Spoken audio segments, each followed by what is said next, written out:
రగడే తలదించిన చూడ్డంలోనే తెలుస్తుందిరా. పడితే వదలడే తన పేరు విజయుడే.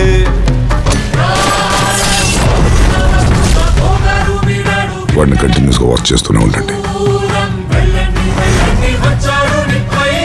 రావయ్యా రాయ్, వెళ్ళేం చెప్పావు? తక్కువ కేసు వాపస్ తీసుకున్నాడు. బతిమాలాను సార్.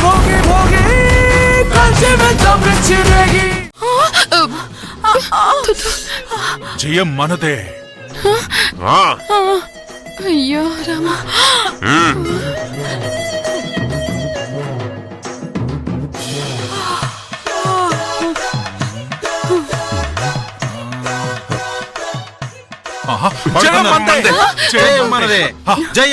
నేను పడుకోలేదు. జయం మనదే. వద్నా జయం మనదే. కర్మ కర్మ.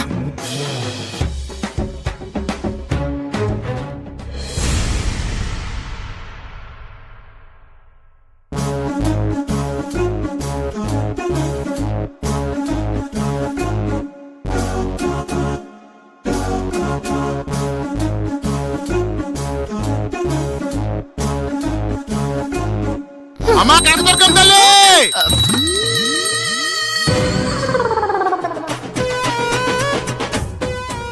కనకదుర్గం తల్లి.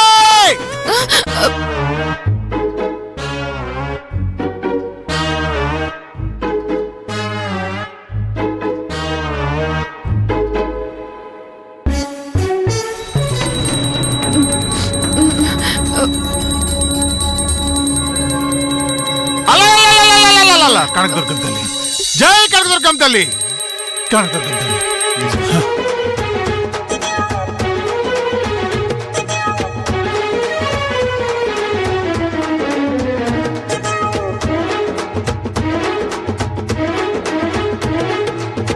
వదిన గారు, ఏ పనైనా కష్టపడి చేయడం ఒక దారి, ఇష్టపడుతూ కష్టపడి చేయడం ఇంకో దారి. మీరలా ఇష్టపడుతూ వాదిస్తే నరేష్ ఎలాంటి కష్టం లేకుండా బయటకొచ్చేస్తాడు. అదే మా ఆశ.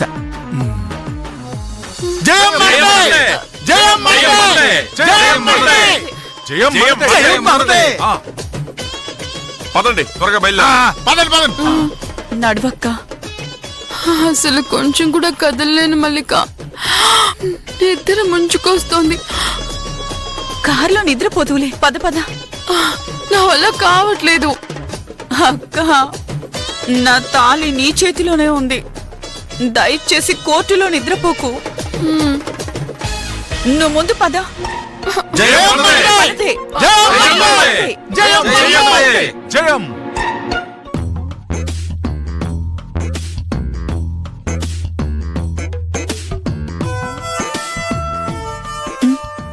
మరిది గారు, ఏంటివన్నీ? పులిహోర వదిన గారు. పులిహోర? మనం ఏమైనా గుడికి వెళ్తున్నామా? కోర్టుకి. కోర్టు ముందు కూర్చొని అమ్ముకోవడానికి వెళ్తున్నట్టుంది. ఏంటలా మాట్లాడతారు? వదిన గారు రాత్రంతా నిద్రపోకుండా చదివారు. కోర్టులో వాదించడానికి తగిన శక్తి కావాలి. శక్తి రావాలంటే తినాలి. అలా తినాలంటే ఈ భీమేష్ చేతి పులిహారే తినాలి. ఒక పక్క కోర్టుకి టైం అవుతుంటే నించొని మాట్లాడతారేంటి? అది సరే గాని ఈ బుక్స్ అన్నీ ఎందుకు? కోర్టులో వాదించేటప్పుడు నీకేమన్నా సందేహం వస్తే వెంటనే పుస్తకాల్లో చూసుకోవచ్చు కదా. పెద్ద బాబా, దానికంత టైం ఉండదు. yes, if any doubt is there, books will help you. మీరిక్కడ కబుర్లు చెప్తూ ఉండండి, అక్కడ కోర్టుకి టైం అవుతుంది. ఎస్ ఎస్, పదండి వెళ్దాం. ఇది కోర్టుకి రావడానికి వీల్లేదు. పదండి, మనం మాత్రమే వెళ్దాం. కోర్టులో రేవతక్క ఎలా వాదిస్తుందో నేను కూడా చూడాలి కదా. నీకంత శ్రమ అక్కర్లేదు. నీ బదులు మేం చూస్తాంలే. వెళ్దాం పదండక్క. రేవతి వాదించడం ఏంటని ఏదో వెటకారంగా నవ్వి హేళన చేస్తుంది కదా. అందుకే ఆ కోర్టులో తన కళ్ళతో తనే చూసుకుంటుంది. తీసుకెళ్దాం పదండి.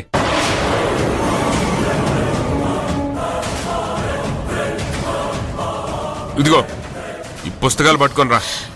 పదండి రా. రా.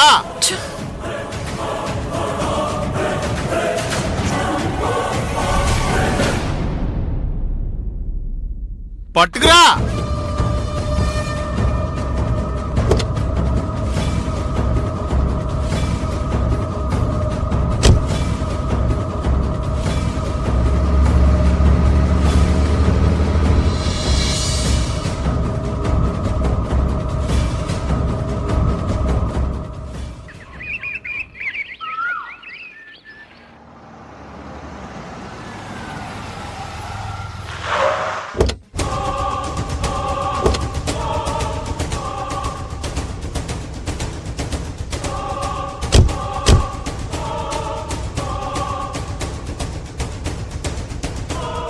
సార్ నరేష్ ఫ్యామిలీ మెంబర్స్ వస్తున్నారు సార్.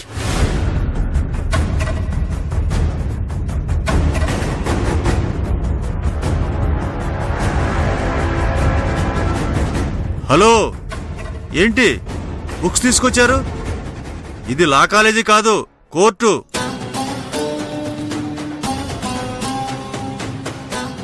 అయ్యా, ఇవన్నీ న్యాయశాస్త్రం పుస్తకాలు.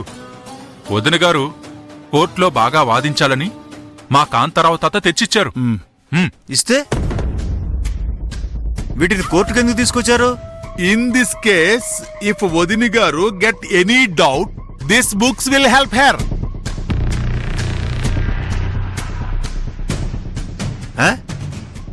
ఏమంటున్నాడు ఇతను? నాకేం అర్థం కాలేదు. కోర్టులో ఆర్గ్యూ చేసేటప్పుడు వదిన గారికి ఏమన్నా డౌట్ వస్తే ఈ బుక్స్ లో చూసి డౌట్ క్లియర్ చేసుకోవచ్చని తీసుకొచ్చాం. వకీల్ గారు, మా రేవతి రాత్రంతా నిద్రపోకుండా ఈ న్యాయశాస్త్ర పుస్తకాలన్నీ కూర్చొని చదివేసింది తెలుసా? ఏంటే ఒక్క రాత్రిలో ఈ పుస్తకాలని చదివేసిందా? అవును. ఎన్నో ఏళ్లుగా ఎన్నో కేసులు వాదించిన నాకే న్యాయశాస్త్రంలో ఇంకా చాలా విషయాలు తెలియదు. అలాంటిది ఇది మీ కామెడీగా అనిపించట్లేదు? సార్, యాజ్ ఎ లాయర్ మీలాగా నేను ఎన్నో కేసులు వాదించుండకపోవచ్చు. బట్ ఏదైనా సాధించటానికి గురి ముఖ్యం. ఎక్కడో చిటారు చెట్టు కొమ్మన ఉన్న పక్షి కన్నుని తన కన్నుతో చూస్తూ గురిపెట్టి కొట్టాడు అర్జునుడు. అదే అర్జునుడు నీళ్లల్లో చూస్తూ చేప కన్నుని కూడా కొట్టాడు. దీన్ని బట్టి అర్థమైందేంటి?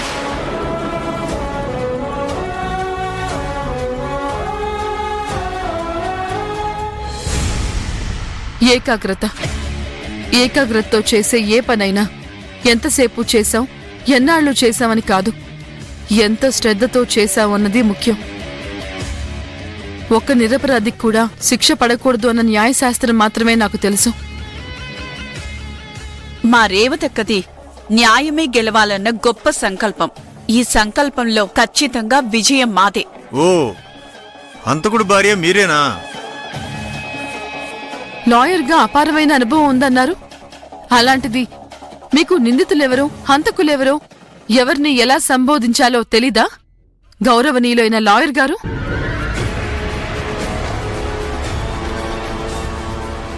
చూడండి రేవతి గారు, మాటలు చెప్పినంత తేలిక కాదు ఆ నరేష్ని ఈ కేసు నుంచి తప్పించడం. సార్, మీకు ఆ శ్రమేం అక్కర్లేదు. ఆయన బయటికి రాకుండా ఆ పనేదో మా రేవతక్క చేసేస్తుంది. నువ్వెవరో గాని బాగా చెప్పావమ్మా. ఆ దేవుడే దిగి వచ్చినా అతనికి శిక్ష పడకుండా కాపాడలేరు. కరెక్ట్ గా చెప్పారు సార్. సంపంగి, shut up your bloody mouth. ఏ సంపంగి, నీ మున్సిపాలిటీ నోరు ముయ్.